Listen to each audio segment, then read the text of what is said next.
आखिरी सवाल मेरा आपसे ये है कि सर ये जो जीएसटी है, जी।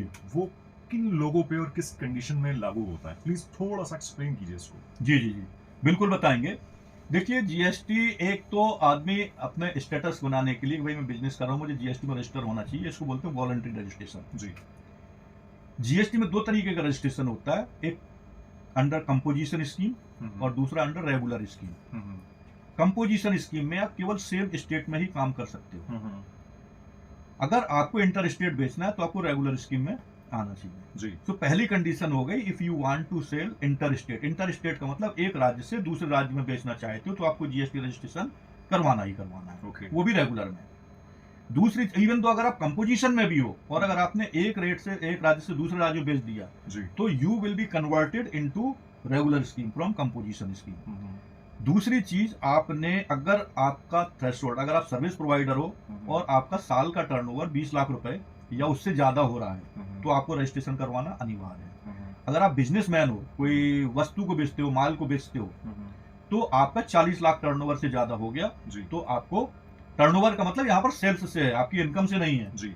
इनडायरेक्ट टैक्स हमेशा टर्नओवर के आधार पर लगाया जाता है और जी। जो डायरेक्ट टैक्स है वो इनकम पर लगाया जाता है। तो ओके। अपन आप इनडायरेक्ट टैक्स की बात करें, जीएसटी एक इनडायरेक्ट टैक्स है, जी।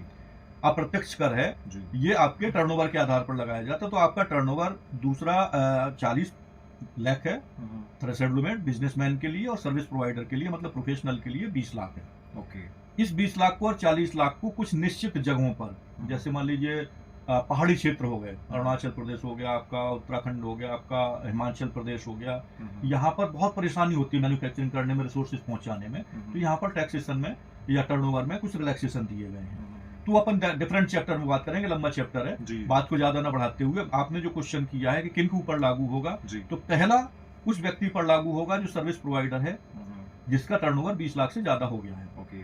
या बिजनेसमैन है जिसका टर्नओवर 40 लाख से ज्यादा हो गया, सब्जेक्ट टू अगर वो पहाड़ी क्षेत्रों में नहीं है तो। ओके। दूसरा, अगर आप इंटर स्टेट सेल कर रहे हैं। तीसरा जो बहुत ही इंपॉर्टेंट रीजन है जिसके ऊपर लागू होगा आज की डेट में, आप सोचते हो ई कॉमर्स, हुँ, हुँ। एफिलिएट मार्केटिंग, जी। ऐसे बंदों के लिए जो ई कॉमर्स है, मतलब आपने अमेजोन में अपना लिंक कर दिया, अमेजोन वाला आ रहा है आपसे मटेरियल ले रहा है, जाके मार्केट में बेच रहा है, जी। 1 रुपए की भी सेल अगर आपने करनी है तो पहले जीएसटी में रजिस्टर होना है। इसके लिए कोई थ्रेशोल्ड लिमिट नहीं है। ओके। डे वन से, मतलब 1 रुपीज से, और डे वन से ही आपको रजिस्ट्रेशन करवाना होगा। This is very important to know to the public. Okay. तो पब्लिक को ये जानकारी होनी चाहिए कि अगर आपकी थ्रेशोल्ड लिमिट 20 लाख क्रॉस हो गई है तो करवाना है, हुँ, हुँ। प्रोफेशनल के केस में 40 लाख से ज्यादा हो गई है तो करवाना है, हुँ, हुँ। आपके बिजनेसमैन के केस में अगर आप ई कॉमर्स बिजनेस करवाना चाह रहे हो तो डे वन से करवाना है, हुँ, हुँ। अगर आप इंटर स्टेट सेल करवाना चाह रहे हो तो आपको डे वन से करवाना है। ओके। तो ऐसे लोगों के ऊपर ये जीएसटी लागू होता है, और अगर आप वॉलंटरी करवाना चाह रहे हो तो कभी भी करवा सकते हो। Okay, that's great sir. आपने कितनी अच्छी तरह से जीएसटी को एक्सप्लेन किया, हमारे लिसनर्स को जीएसटी के बारे में बताया, कौन-कौन से सवाल हमने आपसे किए, उन सवालों के आपने किस तरह जवाब दिए, जीएसटी क्या है, जीएसटी किन लोगों पर लागू होता है, ये किस तरह, मतलब कितनी तरह के होता है, और इसका विरोध 2017 में जब आया था तो क्यों हुआ था। ये कुछ सवाल थे हमारे सर से और इसको सर ने बहुत ही अच्छी तरह से एक्सप्लेन किया। जी सर, प्लीज। सर मैं एक चीज और बोलना चाहूंगा चलते चलते, जी। जो दर्शकों को जानना जरूरी है, श्रोताओं को जानना जरूरी है। जी। जैसे अब ये टाइप्स ऑफ जीएसटी आपने समझा, हुँ, हुँ। तो आपका क्वेश्चन में मानते हुए कि जीएसटी में कितने स्लैब्स में कितने % टैक्स लगता है, हुँ, हुँ। एक सिंपल तरीके से मैं बता देता हूँ बहुत ही कम समय में। हुँ, हुँ।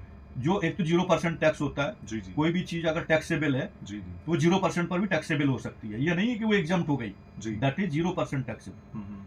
दूसरा केस होता है 5% टैक्सेबल, तीसरा 10%, चौथा 12%, पांचवा 18%, हुँ, हुँ। छठवां 28%। हुँ, हुँ। ये जीएसटी के स्लैब हैं। हुँ, हुँ। अब आप बोलोगे इतना इतना परसेंटेज टैक्स हम देंगे तो मोदी ने किया क्या है, कम क्या किया है। हुँ, हुँ। तो भाई मोदी को तो पैसे चाहिए, हुँ, हुँ। पहले भी आप पैसे देते थे, मोदी का मतलब सरकार से, यहाँ मोदी से मतलब नहीं है, हुँ, हुँ। सेंट्रल गवर्नमेंट को पैसे चाहिए, हुँ, हुँ। टैक्स ही उनका एकमात्र सहारा होता है। हुँ, हुँ। पहले आप हजारों तरीके से 15% जीएसटी अलग दे देते, सॉरी सर्विस टैक्स अलग दे देते थे, फिर वैट देते थे 18%, हुँ। एक्साइज ड्यूटी अलग देते थे, कस्टम ड्यूटी अलग देते थे, ऑक्ट्राई अलग देते थे। हुँ, हुँ। इन सब के बदले में, वो तो आपका 70% पहुंचता था, जी, इन जी। सब के बदले मोदी आपसे, या मोदी सरकार या करंट सरकार हुँ, हुँ। आपसे जो चार्ज कर रही है वो ये रेट चार्ज कर रही है। पैसे तो उसको चाहिए, हुँ। ये पैसे कहाँ लगाती है गवर्नमेंट, हुँ, हुँ। हमारे डेवलपमेंट में लगाती है, जी, सड़कें जी। बनाती है, ब्रिज बनाती है, बहुत सारी चीजों में जी, डेवलप जी। करती है, जी। या हमको फ्री में एजुकेशन देती है सरकारी स्कूलों में, तो इन सब जगहों में वो पैसे लगाती है। हुँ, हुँ। तो अब आप क्वेश्चन कर सकते हो कि सर सब पर हुँ, हुँ। जैसे मोदी साहब बोल रहे थे कि तो सिंपल टैक्स है, क्या ये सिंपल है? सिंपल है अगर आप कंसेप्ट समझ गए तो। मैंने इतनी कम बातों में आपको सब कुछ समझा दिया है। जी इतने कंसेप्ट अगर आपने जान लिए तो आप जीएसटी में एक्सपर्ट तो नहीं लेकिन बिगनर जरूर हो जाएंगे। जी इतनी जानकारी आपको हो जाएगी। तो जी। इन स्लैब में मोदी ने क्या किया, जैसे मान लीजिए बहुत ही नेसेसरी चीज है, अंडा हो गया, दूध हो गया, आटा हो गया, गेहूं हो गया, इसमें फ्री है, 0% टैक्स है। ठीक है ना? क्यों? ये तो इसके बिना तो आप जिंदा ही नहीं रह पाओगे, सर्वाइव नहीं कर पाओगे। तो जो सर्वाइवल के लिए चीजें जरूरी हैं उस पर उन्होंने 0% टैक्स कर दिया। उसके बाद जिस पर बहुत ज्यादा जरूरी है बट टैक्स भी जरूरी है तो 5% रेट कर दिया। जी उसके बाद जो लग्जरियस चीजें हैं उस पर 10% 12% टैक्स कर दिया। जी एक्स्ट्रा लग्जरियस चीजें हैं तो 18% कर दिया। जी जो हर आदमी नहीं यूटिलाइज करता है, जी। एक्सेप्शनल चीजें हैं तो उस पर 28% कर दिया। तो इसमें जी। पब्लिक को परेशान नहीं किया, जी। पब्लिक को राहत दी है।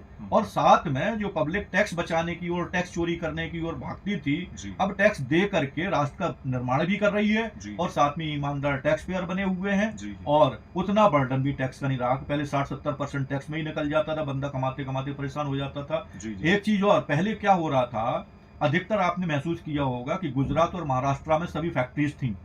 उसका कारण था कि उन्होंने अपने टैक्स स्लैब कम कर रखे थे। जी जी। बहुत ही अच्छी तरह सर आपने जीएसटी को एक्सप्लेन किया, जीएसटी क्या है, क्यों जो है वो ये ज़रूरी है लोगों के लिए समझना। और जो लोग इससे डरे हुए थे जब ये लागू हुआ था तो उन लोगों को भी उम्मीद है समझ में आएगा कि जीएसटी जो है वो हमारे फ़ायदे के लिए है। गवर्नमेंट ने हमारे कहीं ना कहीं बहुत सारी चीज़ों को बचाकर जीएसटी को लागू किया और ये किन किन लोगों पर लागू होता है, क्या इसके फ़ायदे हैं, कितनी तरह से सर ने आपने कितनी अच्छी तरह से एक्सप्लेन किया, इसको डिफ़ाइन किया। उम्मीद है हमारे लिसनर्स को, हमारे श्रोताओं को समझ में आया होगा।